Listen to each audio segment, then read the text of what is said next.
सध्या तापमानाचा पारा 45 अंशांच्या पुढे गेलेला आहे. सकाळी 8 वाजेला जर आपण घराबाहेर पडलो तर उन्हाच्या झळांनी अक्षरशः जीव हैराण होतो. त्यावेळेस मनामध्ये एकच विचार येतो की सगळ्यांनी झाडं लावली पाहिजेत. प्रत्येक जण म्हणतो की झाडं लावली पाहिजेत, पण कृती करताना कोणी दिसून येत नाही. आता ही तापमान वाढ फक्त काही आपल्या जळगाव जिल्ह्यात आहे का? तर मुळीच नाही, ही सगळीकडे. पण हीच काळाची पावलं जळगाव तालुक्यातल्या धानवड गावाने ओळखली आणि त्यांनी अशी किमया केली की आता मी ज्या ठिकाणी उभा आहे, तुम्ही माझ्या मागे जी बहरलेली वृक्ष पाहताय, ही पडीक जागा होती आणि या ठिकाणी आज एक छान असं बायोडायव्हर्सिटी पार्क उभारल्याचं चित्र आहे. या परिसरामध्ये जर आपण फिरलो तर साहजिकच तापमान वाढीचा आपल्याला या ठिकाणी कमी प्रमाणात त्याचा प्रभाव जाणवतो. धानवड गावाने ही किमया नेमकी कशी केलेली आहे हेच जाणून घेणार आहोत आजच्या या लोकमतच्या स्पेशल स्टोरीमधून.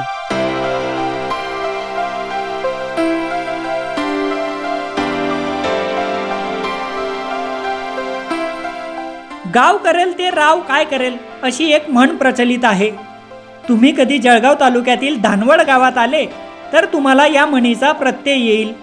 पर्यावरण संवर्धनासाठी या गावातल्या ग्रामस्थांनी एक पाऊल पुढे टाकलं.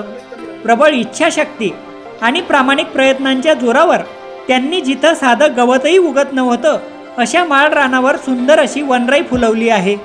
वाढतं तापमान आणि कमी होत जाणारा पाऊस लक्षात घेता काय करता येऊ शकतं या दृष्टीने धानवड गावातल्या तरुणांनी ज्येष्ठांकडे विचार मांडला. तेव्हा वृक्षारोपणाचा विषय पुढे आला. पण हे सगळं एका रात्रीत घडणार नव्हतं. ग्रामस्थ मागे हटले नाहीत. गावाशेजारी असलेल्या सरकारी जमिनीवर झाडं लावायचं ठरलं. श्रमदान करायला ग्रामस्थ तयार होते, पण इतर गोष्टींसाठी त्यांना पाठबळ हवं होतं. त्यांचा प्रामाणिक विचार पाहून पुण्यातल्या निवास नावाच्या संस्थेने त्यांना मदत करायची तयारी दर्शवली. त्यामुळे गावाने पाहिलेलं हिरवं स्वप्न साकार झालं.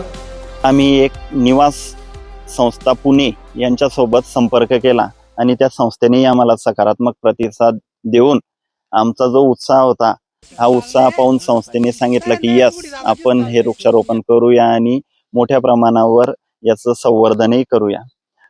त्या माध्यमातून आम्ही 14 जुलै 2023 रोजी पूर्ण गावाने एकत्र येऊन या ठिकाणी मराठी शाळेचे सर्व विद्यार्थी असतील, गावातील तरुण होतकरू विद्यार्थी, शिक्षणानिमित्त जे बाहेर गावाला जाणारे विद्यार्थी, ते सुद्धा या निमित्ताने गावात आले. सर्व महिला भगिनी या ठिकाणी आल्या आणि त्यांनी हा मोठा श्रमदान करून हे वृक्षारोपण त्या ठिकाणी केलं.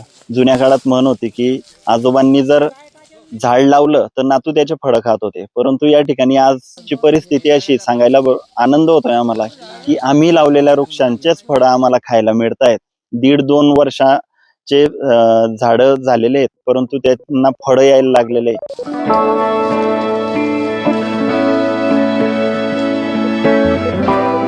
15 ते 20 एकर क्षेत्रात ही वनराई बहरली आहे. त्यासाठी गावाजवळच्या तलावातून पाण्याची व्यवस्था करण्यात आली आहे. ग्रामस्थ फक्त झाडं लावून थांबले नाहीत, त्यांचं नियमित संगोपन देखील करतात. या वनराईत नुसता फेरफटका मारला तरी आपण एखाद्या बायोडायव्हर्सिटी पार्कमध्ये आल्याचा फील येतो. कोरोना काळापासून आम्हाला शिकायला मिळालं की ऑक्सिजन किती महत्त्वाचा आणि किती मानवाच्या कामाचा आहे तो. ऑक्सिजन न मिळाल्यामुळे हजारो लाखो लोक आपल्यासमोर गेले, आपल्या घरातले, कुटुंबातले, गावातले. त्याच्यामुळे आम्हाला सुचलं की आता गावाच्या, आपल्या जळगावच्या पंचक्रोशीमध्ये असं नाहीच आहे कुठे, आपण ह्या जमिनीवर करू. जवळ धरण बी होतं, त्याच्यामुळे आम्ही सगळे एकत्र येऊन हा विचार केला. इथे म्हटलं तर 100च्या वर जाती आहे. औषधी वनस्पती बी आहे, फळाची झाडं बी आहे, चिंच, बाकी ते शेवरी, अशी बहुपीक पद्धत आहे सगळी झाडांची, जेणेकरून पशु पक्षी त्यांना फायदा होईल आणि पर्यावरणाकरता ते खूप चांगली गोष्ट आहे.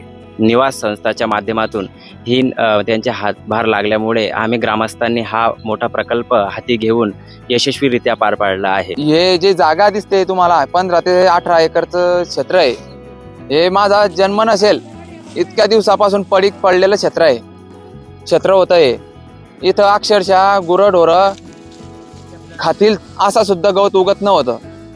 हे एकदम सोपा विषय नाही आहे. हे नुसतं रोपं लावले आणि सोडून दिले असा विषय नाही आहे. यांना जगवणं आणि यांचा सांभाळ करणं या खूप मोठा विषय आहे. कारण की झाडं तर आजकाल कोणी लावत आहे, पण झाड लावून त्याचं निगा राखणे हे तितकंच महत्वाचं असतं.